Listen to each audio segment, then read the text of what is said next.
যখন পাবলিশ করেছে সে, তারপরে নানা অজুহাতে তার বাড়িতে সেদিন রাতে, যে পরশুদিন রাতে যুব কংগ্রেস নেতা শাহজাহান ইসলামের বাড়িতে ভারতীয় জনতা পার্টির দুষ্কৃতীর দ্বারা আক্রমণ সংগঠিত হয় এবং তাকে প্রাণে মেরে ফেলার হুমকিও দেওয়া হয়।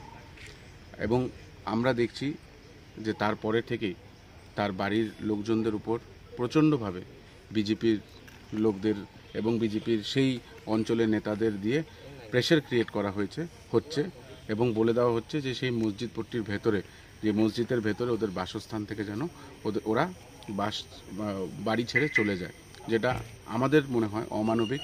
এবং আমরা কালকে এটাও দেখেছি যে শাহজাহান ইসলামের উপরে কেস হয়েছে, তাকে না পাওয়ায় তার বৃদ্ধ বাবাকে যে কোনোভাবেই সেই তাদের যে অভিযোগ যে সেই লাইভে সে কর্তৃপর কথা বলেছে, সেই লাইভে কোনোভাবেই সে যুক্ত ছিল না এবং তার বড় ভাই দুজনকেই তারা 14 দিনের পুলিশ রিমান্ডে রেখেছে, যেটা আমরা মনে করি অমানবিক। তাই জন্য আজকে আমরা হিউম্যান রাইটস কমিশন অফিসের চেয়ারম্যানের সঙ্গে দেখা করব এবং ভারতীয় জনতা পার্টি যে কন্টিনিউয়াসলি ওর বাড়িতে ওর শাহজাহান ইসলামের ওয়াইফ এবং তার একজন 8 মাসের একটা বাচ্চা আছে, তাদেরকে বলছে যে চলে যেতে। কোথায় যাবে তারা এই মোমেন্টে?